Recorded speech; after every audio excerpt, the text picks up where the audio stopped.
every market is unique, and we want to be able to make sure that we understand the community. We want to make sure that we understand what's unique about that consumer.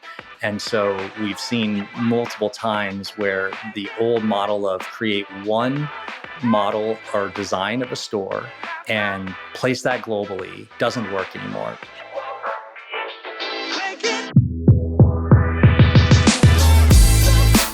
You're listening to Retail Remix, your inside access to candid conversations with the people shaping retail's future. Here's your host, Alicia Esposito. The vast majority of retail sales still happen in stores. It's no surprise then that we're seeing even the most digitally driven brands venture into physical environments. That's where companies like Starch Creative come into play. Brennan Ball, CEO of the company, spent a good portion of his career in-house working for a brand. Now he's helping other brands and retailers reimagine their experiences, venture into physical environments, and of course, bring the best of community, technology, and cultural activation together. We dig into his work, the trends that he's seeing, but also some of the pitfalls, challenges, and missteps that so many brands have to navigate as they put their plans together. We know a lot of the folks listening to this show have some sort of physical store presence, so we think Brandon's expertise and, of course, his experiences working with brands, it's going to be extremely helpful. Listen in and be sure to get a notepad ready or get your Word doc going because you're going to have some great quotes, insights, and takeaways to share with your team. Brandon, thanks so much for being on the show. It is great to have you on. Thank you, Alicia. Excited to chat with you today. Yeah, we have a lot to get into, and I always love to have folks on the show that are really immersed in this new era of store design and experience. So to kind of give folks the lay of the land, why don't you start by sharing a little bit about Starch Creative and the work that you do for the retail sector? I'd love to. We founded Starch back in 2015. So prior to Starch Creative, I was working on the brand side for VF, running the global retail program and for Vans specifically. And I felt that there was this really good opportunity to help smaller brands accomplish what their retail needs were outside of being a large corporation. Those that had large barriers of entry. I had a team of 30, 40 people at one point, and there's a lot of brands that I was really passionate about. And I thought, there's no way that they could financially take on a team of this size to really move the needle and get to where they want to be. And so it was kind of a hybrid model mentality of how can we do less better and have more impact with smaller brands while also helping large brands be a little bit more dynamic and move and not get kind of stuck with the traditional creative that they've been using year over year, the traditional retail mentality of we just update our store every 5 years and we copy paste everything across the globe. So we started that in 2015 and really honed in as a service provider that was based on being a bolt-on to the existing companies around consumer experiences in retail. And we really feel there's a strong thread that connects those two, which is you're really trying to create that emotion and feeling through all of the touch points and human experiences that you have. And so the consumer experience and retail thing were really hand in hand for us. To date now, we have offices all over the US in California, Portland, Oregon, and Soho, New York. Great. And I really appreciate the fact that you leaned into this mission, both for the larger retailers and brands, but also the emerging ones as well, because I do feel like just covering this industry that now more than ever, there is that opportunity for different players and different sized companies to almost learn from each other and kind of play from the same playbook in a certain respect. So it's interesting that you guys are kind of the connecting point. And, you know, obviously physical experiences are your bread and butter. It's what you do day in and day out. So I'm curious, knowing this scope of your customer base or your audience, what are you hearing from them? Like in terms of their goals, their priorities, especially as we think about where consumer demands are today for the physical environment? Because it's always evolving, but I feel like now especially we're at this really interesting juncture of like what consumers are wanting and expecting from the store. The goals are really aligned to the business. So they're not all necessarily the same. If you're a digitally native brand that's transitioning into retail, you may have a really aggressive approach. Maybe you're looking to open 25, 30 doors, and this could be part of your top line growth strategy. And then there's other smaller digitally native businesses that are looking at what their key city offerings could be and how they could use these as marketing vessels and experiences to help educate the consumer on the brand, but they're not as concerned with the four-wall sales and revenue of the space. So the needs and expectations and really the kind of ROI that the clients have really range across the board. I would say the one thing that all of them have in common is that they want to make sure that the environments are really connecting to the consumer and telling the brand story in a very organic and natural way to help them understand what the brand stands for. As we all have seen, the consumers are really, really focused on supporting brands that have the same ethics that they do, that believe in the same things that they do in terms of whether that's around sustainability or whether it's around climate, whatever that may be.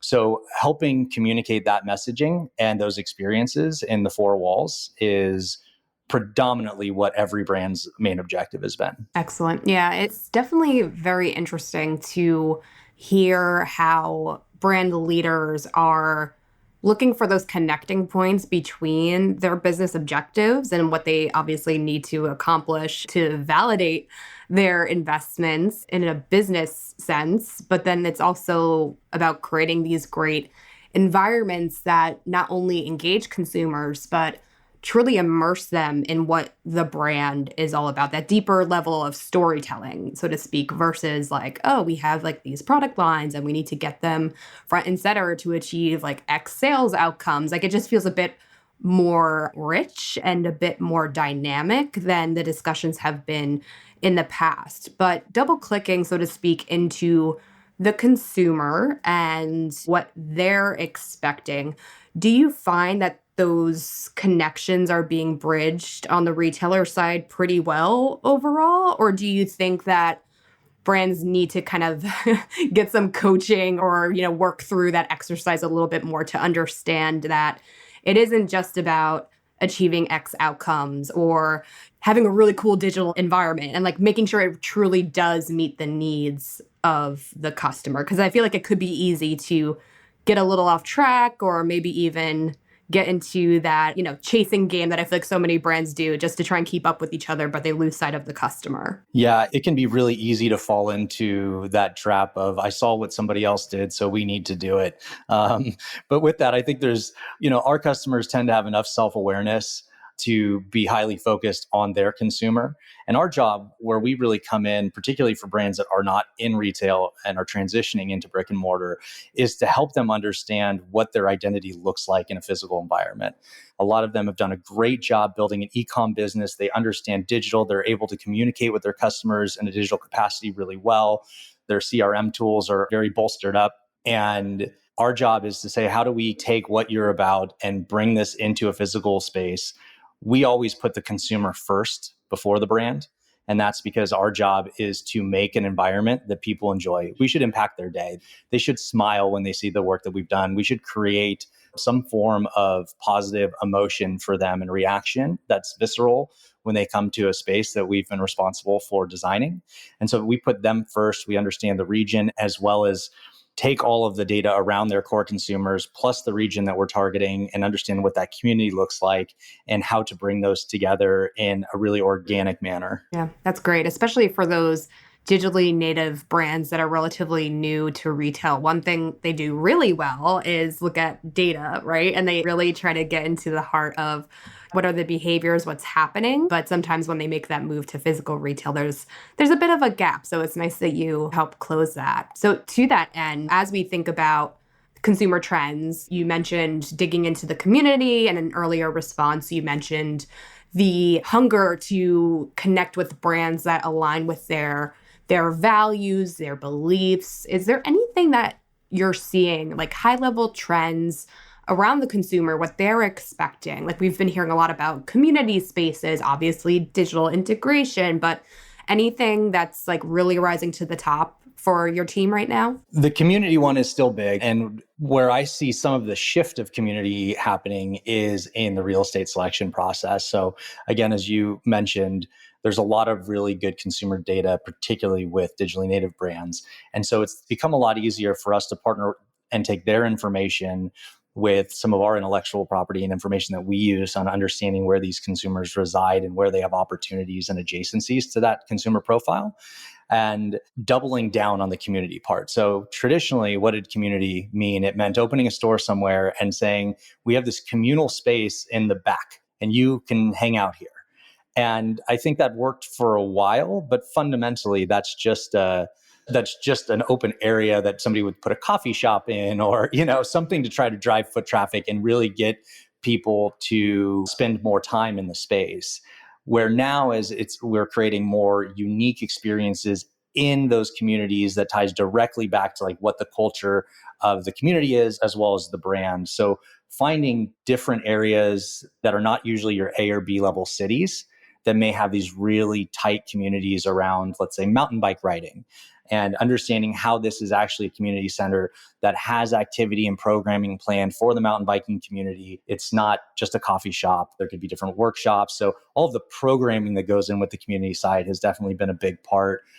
A lot of people like to think about putting digital into their spaces because they feel that it's going to show that they're pushing ahead and they're being creative and thoughtful about innovation, but it doesn't always necessarily net the same ROI. And there's always some level of challenges with these types of digital integration. So it's still kind of this median of, we're digitally overloaded in our day-to-day lives. So let's focus on bringing people together. Let's focus on community. And if there is a digital integration component to it, it's more about how we communicate to these people, or perhaps how we allow them to get more immersive in storytelling that they can do with their mobile devices in a space if they want to know more about a product. And the other thing is really just creating, like you mentioned, a physical experience that people can learn from, and they have something that they can share with other people. We just opened a store here in Soho 2 weeks ago, and there's art installations in the store, and you have the opportunity to be educated on the artist, who is a marine biologist, and it's a completely sustainable art installation that he did, which the whole brand is a sustainable brand. So telling these different stories and touch points around how you can help the planet is something that drives value to the consumer as well. Yeah. So Brendan, can we dig a little bit deeper into that balance of creating experiences that resonate with the consumer, that are relevant, create that community, but also are still very brand aligned, brand relevant? Because I think the one thing that our readers are always thinking about is, okay, great, I do want to create these environments and drive that foot traffic, but ultimately the goal is to sell stuff, right? Like, I guess my question for you is, are there any notable best practices or even projects that you've worked on where a brand has been able to really nail those consumer needs and expectations for community, for these great environments that align with their needs, but like the brand story and the brand differentiators are still very clear, very distinct, and kind of check the boxes as far as the brand goals go? Or maybe we've covered them already. I'd love to hear your thoughts on that. I think you can do both, and it doesn't have to always be a cost component or at the risk of deteriorating your margin and profitability. Typically, when we look at pro formaing out a store, we have a rate of growth of the margin and sales year over year. So you're really investing up front into the local consumer, to driving foot traffic and driving awareness. A lot of what I'm speaking to is the digitally native brands moving into new markets. It's not always in your best interest to come in and expect to have a store that's performing at 30 to 40% EBITDA in year one, because that's only measuring four-wall sales. So if you're getting outside of the four-wall and you're understanding how this is impacting your digital sales, how it's impacting your brand equity, the view of the impact is far greater. And so to me, it's a very old way to look at retail is, we're in it to make money, but how much revenue do these four walls produce, versus actually measuring all of the data around the adjacent zip codes and understanding how much e-com has driven up over that time, how many of these consumers are finding out about your brand through their friends or by walking by or by participating in a community event and then taking that transaction home. So I think it's a little bit of a different mentality in terms of the profitability section of it, and equally understanding that a lot of these brands are building. So you don't want brands in the red. Our job is to make sure you're in the green, but it's all about how you program the store. It's all about running it efficiently and making sure that the consumer experience is something that's unique, which is going to drive repeat foot traffic. So some of those kind of ancient rules of how we operate still exist and emerge their head as important, which is the customer service and the experience and understanding how you can educate people on the product and the brand. And if you as a brand know what you stand for and you have your mission statement, you have your ethos, it gets a lot easier to distill that to the consumer in a physical space. I really like your point around kind of reframing the impact and results, because I know there have been a lot of other discussions around like, how do we measure success of the store? Like, what is the impact? And of course, a lot of that ladders up to the goals of the space to begin with, right? So it seems like that's kind of, flag, so to speak, that our listeners really need to be thinking about. But as they consider making store updates, opening new experiences, because, we've done our own research of our audience and there was equal emphasis on new store locations as well as store redesigns, reformatting stores, etc.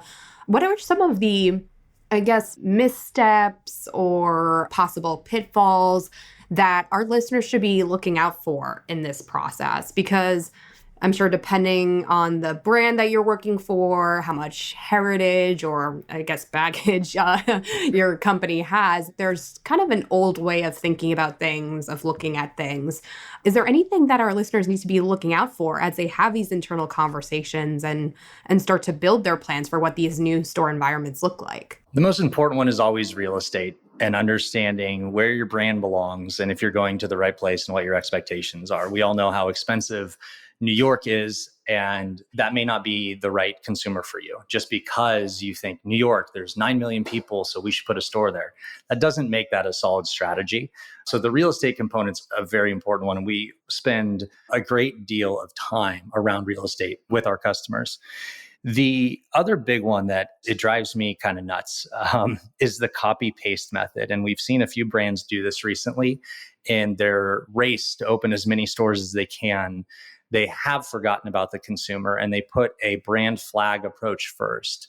You can design a beautiful store, but you shouldn't place that exact same copy paste footprint in every market. Every market is unique, and we want to be able to make sure that we understand the community. We want to make sure that we understand what's unique about that consumer. And so we've seen multiple times where the old model of create one model or design of a store and place that globally doesn't work anymore. It used to be known as like the Starbucks model, right? You created this globally consistent brand. That's not what the consumers want today. If you need a store, Montana, let's say you have a big outdoor clientele, that's not the same store that you should be opening in Brooklyn or Williamsburg. So again, adaptation of maintaining who your brand is, but also understanding how that fits into the community and what that consumer and environment looks like, to me is a huge, not doing that is a huge misstep, because those stores have nothing special about them. They're just copy paste. And there comes a point where you're moving into like C markets, I would say, when you have so much concentration in A level and B level markets that you have a takedown version of your store that's a little bit more cost effective and aligns more so in the design componentry than others. But Apple can do this, Starbucks can do it, but like brands that are in fashion, that are in community, like focused on having a point of differentiation and transitioning into this world, I think that one of the biggest red flags is just making one store design and copy pasting it in various markets. Yeah. Well, you mentioned what's called the Starbucks model, and that model doesn't even work for Starbucks anymore. Yeah. I mean, look at how many variations they've created now, right? Yeah. Consumers want different experiences. And the other thing is just understanding that retail is not a set it and forget it. And you can't just open a store and throw some goals at it and assume it's going to perform. It has to be farmed. It has to be watered and nurtured. And you have to think about what your cycle is going to be in regard to doing merchandising refreshes, changing out window displays. And I know a lot of this stuff sounds like basic 101, but we've seen a lot of this with people who transition into brick and mortar from digitally native at D2C brands that they just set it and forget it. And then they don't understand why they can't maintain that sales momentum they had out the gate. So understanding how to activate the space is a very critical part. Yeah. And I guess a supporting or adjacent point to that is also using technology in a set it and forget it sort of way too. I know there have been so many discussions, debates, articles about what has been happening with self-checkout even. That's probably a podcast episode in and of itself, right? Like so many retailers use that as the silver bullet, like this is going to meet our needs and address the issues with our workforce. It's going to make it faster and easier for our consumers. But then that point of interaction, that point of engagement with the brand is gone. And some people don't want that type of experience. So it's just been interesting to see the do-si-do happening with that technology in particular. Yeah. And I think it's interesting, right? Because there's two very big different classes of retailers in that conversation. If your objective is you are digitally native, you've fallen into private equity, let's say, and your fastest way to grow top line and to grow the brand is going to be through retail ventures. The last thing you want is to not have a hand-to-hand experience for people to get to know the brand and educate the consumer. If you're Best Buy or Target and you're looking at how do I control labor cost, everybody already knows who we are. We want to drive people to the store, but we want to minimize our SG&A and overhead.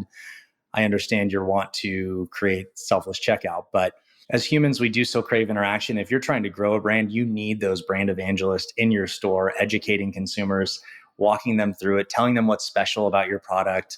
That's the human to human connection that you can't replace when you're trying to grow. It's pretty vital to that growth. Oh, that's a good point. There's definitely some nuance there.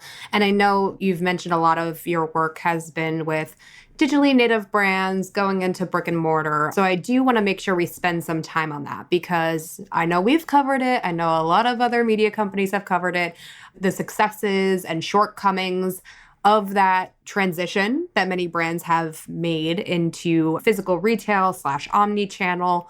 But then there are debates around just the evolution of D2C as we know it, right? So I'm sure you've been in a lot of meetings and conversations around this very topic. So I'm curious, how are discussions shaping up around this in your chats with D2C leaders, those that are kind of in the trenches, so to speak, helping drive their brands into this new era? And is this a long-term reality that is just going to be shaping the market as we know it? What's your take on what's happening now? So we still have, and this figure's a little outdated now, but what is it? 92% of retail sales all still happen in brick and mortar. Yep. So it's a very, very long road to being completely digital. The understanding that this is a place for experience, for education, is where most people are hammering down and understanding how you can leverage the two together and say, how does this brick and mortar store help drive revenue to the system I have set up really well, which is my e-com platform? It falls into the strategy. So for some brands, there may be a more cost conscious approach versus doing a massive flagship store. It may be a little bit more cost conscious. Hey, we want to get X amount of doors open in these markets, but our CapEx budget is only this because they have the limitations within what they can spend versus going and opening the new Tiffany's store in New York, right? Those are pretty significantly different kind of budgetary and experience components. But the brick and mortar component isn't going anywhere anytime soon. But what you're hearing is just the continued need to reevaluate how that creates an emotional impact for a consumer and how this is the one place where still to this day, you completely own your brand. All the storytelling of who you are is completely up to you. And you're able to share that in a one-to-one capacity by having the right staff who can help tell those stories and having the right environment that really evokes what the brand stands for. So if anything, what we've seen is digital brands needing to make the move because it's harder to grow at the pace that they had grown at originally as they start to tap out at 40, 50 million in top line digitally. That cost of conversion starts to get significantly higher digitally. And it actually starts to pencil out to make a lot more sense to move into brick and mortar. The other part of that is if you are a private equity backed business, if you have the ability to open 20, 25 retail doors and they're all going to do $1 million plus tick top line, you've added 25 million to your top line. And at some point, I'm assuming your backers are looking for a second transaction. And so this is a really fast way to capitalize the cost, grow the brand equity, as well as the top line. So brick and mortar still makes a lot of sense, even for digitally native brands. Some of the older brands have to make adjustments. Having 500 stores may not make sense for them anymore. Maybe they need to be a little bit more focused on the real estate, renegotiating real estate, what the key markets are. But all that's done is create opportunity for all the digital brands moving into the space. Got it. And then I have to ask, are there ever cases where it doesn't make sense for a brand to go into brick and mortar, or is it a matter of changing the vehicle through which they're going into brick and mortar? So it's not so much a permanent store, maybe it's a pop-up or a product drop, collab, like that's where you kind of get into the alternative type experiences. I guess I'm trying to navigate. Is there a decision tree where it's like, oh, okay, well, maybe we don't need stores right now or ever? Or is it just like, it's only a matter of time before you need to open a store? It's just a matter of when? I think it's absolutely both. So there are a lot of brands that we meet with, and I'm very honest, and I say, I don't think you need to move into retail. I don't think it's the right time. It could be a budgetary component. It could be size and scale. There could be faster ways to get to their goals. As mentioned, brick and mortar is not a set it and forget it. And so having the foundational team to actually run and manage multiple doors becomes very cumbersome. And it's a different skill set than somebody who's highly functional and operational on the digital side of the business. So it requires a whole different team of individuals, and that's a lot of overhead. So there's been multiple brands who said, I don't think it's the right time, but if you want to do something, let's find the right strategy around a cultural moment, an experience, something happening in a city that's connected to your consumers. And of course, let's look at, what does a short-term pop-up look like? You don't have any fixed overhead. You're not signing a long-term lease that you're not ready for.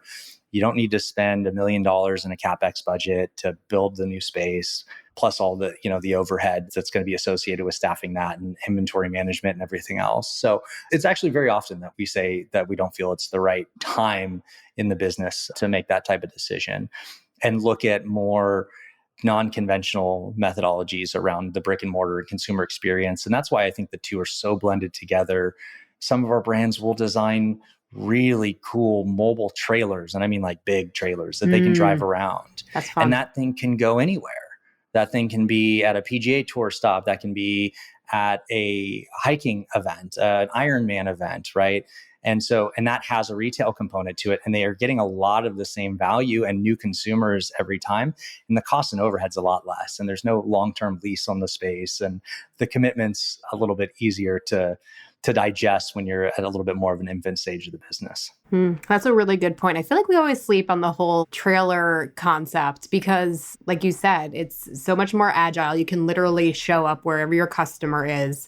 And it's basically a roadshow for your brand, right? So I think that unlocks some really fun ideas and opportunities for our listeners. But beyond that, I mean, are there any other trends that you're tracking or any new ideas that are being unlocked within your day-to-day work that are showing some new and exciting opportunities for store design and experience? Like you mentioned cultural moments and like activations. That's one area I love so much, especially the intersection of media and retail and what opportunities exist there. But is there anything that is really getting you revved up, excited in your day-to-day that you think is important to call out? One thing that I've really been excited about and I love seeing is the shift in the real estate mindset and the markets in which you're going after. So we work with Fortune 100 brands and we work with these digital native brands that are growing, right? They're sub 100 million. So we get to see both sides of it. And what I've really loved about seeing the shift in strategy is as we have more and more data to support and leveraging AI to do quite a bit of this, to support where these consumers live and how they best tie back to the brand. When everybody's going right, we're going left on a lot of these. And what I mean by that is we're going to cities that you wouldn't assume would be even in your top 30 stores. The traditional mindset of, okay, we've got to have LA, we have to have Chicago, we have to have New York. And then you go, okay, we have to have Atlanta, like all the traditional key cities. That's not the approach that a lot of the brands and Starch are taking. We're looking at what are these really interesting micro markets. We just opened a store in Bentonville, Arkansas. And it was the first new retail store for the Fox brand that has been opened in, 5-6 years. completely new concept, completely built around the outdoor lifestyle, because there is this really amazing outdoor hiking, mountain bike riding community that's been built there. And most people on a spreadsheet just wouldn't even consider that market. Right. So some of the places that I've been traveling to lately with our clients has been really interesting. They're places I'm not used to going to as often. And so that's something to me that when you're really, really hyper focused on your customer and not focused on where in, let's just say for the US, has the highest click of foot traffic, not thinking about the fact that your consumer may only be 0.0001% of those people, you're looking at, wow, where is our consumer or the person who ties directly to our consumer? And that may be in Wyoming, that may be in Montana. So it's been a lot of fun looking at kind of some of these non-traditional real estate markets. And we have multiple customers doing this in non-traditional key cities. And that's been a lot of fun because it's really gives you the opportunity to be very authentic and community driven and think about what really fits in with the community in those spaces. That's super fun. And it's always good to see what new growth opportunities exist within those overlooked areas, right? Well, Brendan, I feel like we have uncovered a lot of tips and best practices throughout our entire conversation, which is always beneficial for my team. But if we were to kind of distill a few takeaways, best practices even, because we're going to be running this in peak prepare for 2024, even 2025. And I feel like this world of retail and stores especially, it's a never evolving, ever moving thing. So what one or two things would you share with our listeners to get them kind of thinking, get them to help kind of shape or refine their plans over the next couple of years? Like, what would those big things be? I think the first is something I've probably said too many times in our conversation, which is put the consumer first. Think about the consumer first and foremost, understanding your customer, listening to your customer and knowing what it is that they want, where they are, what they're doing, and what they're passionate about, and making sure that that's part of your leading vision with everything that you're doing. Brands oftentimes get stuck in our own kind of four walls and listening to each other. And you can have a little bit of internal fatigue. And so it's really, really important to be listening to the consumer and understanding everything that they're thinking, where their style trends are going, what they're passionate about, and understanding how to be very authentic in the ways that connects back to your brand. So listening and maintaining authenticity. Knock to pickleball, but if you're a fantastic soccer brand, just because pickleball is going crazy, don't try to be a pickleball company. Like, maintain that authenticity in who you are and what your brand is all about, and be hyper focused on your customers and not just focused on how do I grow. Think about how you have long-term, steady, scalable growth and not how you can just capture a big consumer base quickly. That's a good point. I think there's a very fine line between showing up in new and unexpected ways versus doing so because it's what's trendy or it's what everybody's talking about. Because I think consumers, especially younger shoppers, can definitely smell when it's a little it's a little off the beaten path in a negative way. So the line is very fine there, I'm sure. Absolutely. And everybody you associate your brand with, whether that is influencers that you're partnered with or athletes, it's a very important vetting process in my mind to make sure that they tie back to all the core values of the brand and what the brand stands for, and making sure that you just, as times may get a little challenging, you go into Q1, that's always a tough retail time for people. You can fall off your goal. You can get a little nervous and shaky when Q1 gets slow. And I think it's having diligence and making sure that you understand what your goal is and you maintain your heading and don't let yourself drift off of that. Love it. Well, Brendan, this has been a super insightful conversation. It's always beneficial to get the folks that are doing the work, having these tough conversations with brands and retailers as they figure out their next moves in this world of retail and store experience. So thank you again so much for taking the time out to chat with me. Oh, thank you, Alicia. I greatly appreciate your time today. And to all of you listening, we would love to keep the conversation going on this topic. We always do. So if you have any follow-up questions around this episode or anything particular you'd like to ask Brandon himself. Leave us a comment on social media. We are at Retail Touchpoints on LinkedIn, on our Touchpoints on X. We'd love to hear your feedback on the episode as well, and hopefully this will lead to an ongoing discussion around the new ideas and inspiration points that you're leveraging for your store experience. And of course, if you haven't subscribed to the show, be sure to do so. We're speaking with folks like Brandon every week, digging into the latest topics and trends and all things customer experience. So when you do subscribe, you will get the latest and greatest delivered to your device. We are on Spotify, Stitcher, Apple Podcasts, frankly, anywhere else. We're probably there as well. And while you're there, be sure to leave us your thoughts and a review on the show. Thanks again to Brandon so much for taking the time out to chat with me. And thanks to all of you. We will see you next week. Thanks for listening to this episode of Retail Remix. Be sure to subscribe so you never miss an episode. You can find us on your favorite podcast player. Until next time, keep mixing it up.